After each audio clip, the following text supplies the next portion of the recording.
This week on Inside Boulder News, Open Space staff talks potential changes to the Voice and Sight dog tag program, Parks and Recreation seeks community input on the master plan, and several Boulder shoppers are given the gift of free parking this holiday season.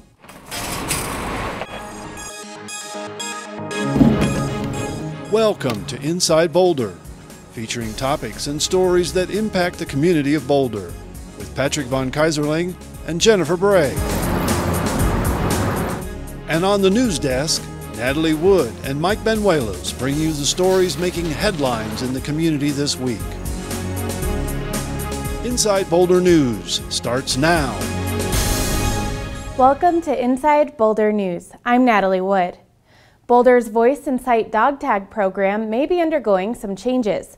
At a study session last week, a majority of council indicated they are likely to support proposed changes, including requiring dog owners to attend an information session and instituting annual renewals for green tags.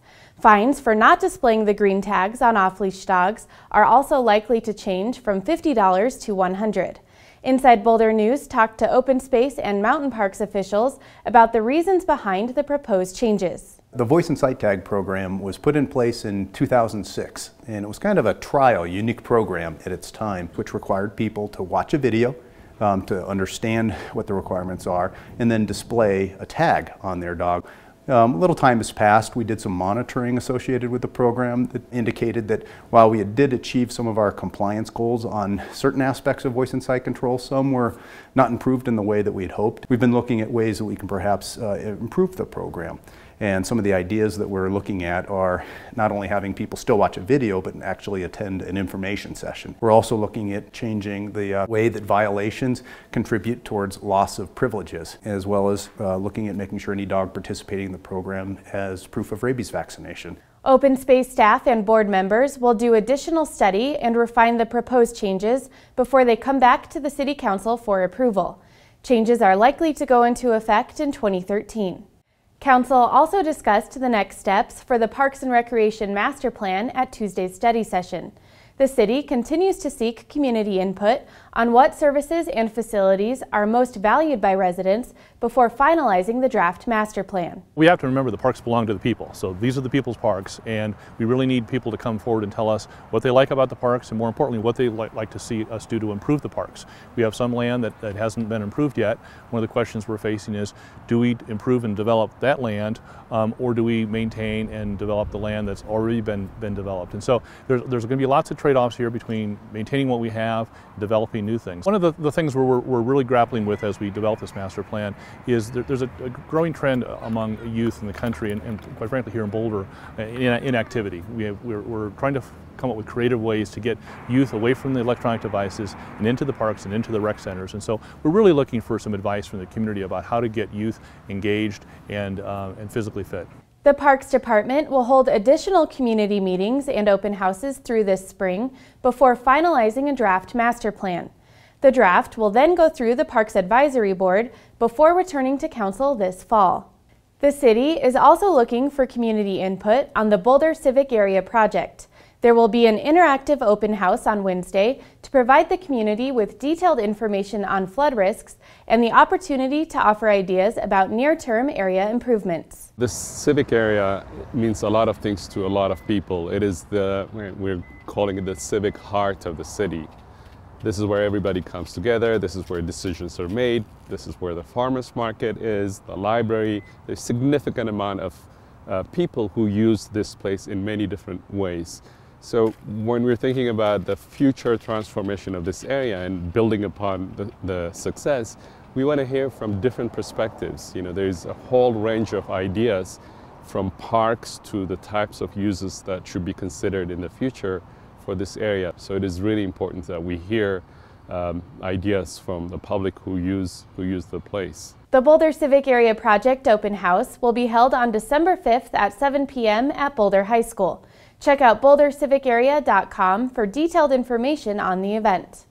It's prime holiday shopping season, and that means parking downtown is in high demand. But this holiday season, Boulder Parking Services has a gift for Boulder shoppers. Take a look. Parking Officer Sean Daly isn't usually the bearer of good news. If someone is over time in their parking spot, then we would issue them a parking citation for that. But today, Officer Daly is surprising shoppers with a welcome gift, the gift of free parking. Hi there, how are you today? Good, how are you? Doing well, thanks. I'm with the City of Boulder Parking Services, and over the holidays we're giving away free parking. Get out of here. We are, yeah. That's awesome. What? There are a lot more happy people out on the street. Citizens have been really positive with this program, and they really appreciate the city handing out those coupons.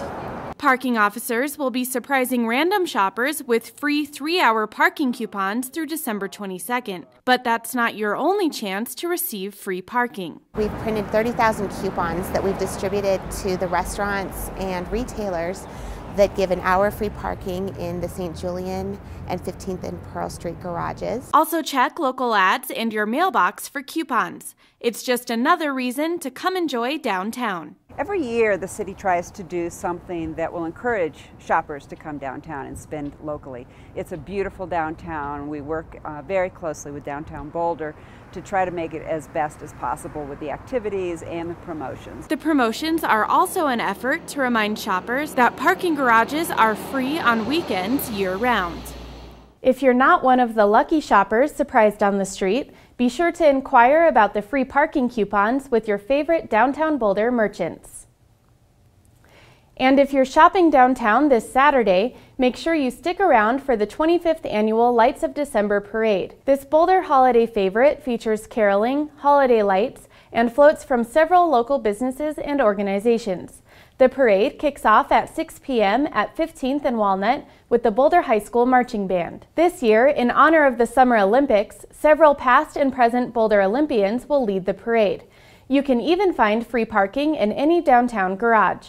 Visit boulderdowntown.com for more information. Thanks for watching Inside Boulder News. Stay in touch with us on Facebook by submitting news tips and questions. Or subscribe to My City News at bouldercolorado.gov to get the latest city news in your inbox. More Inside Boulder is next.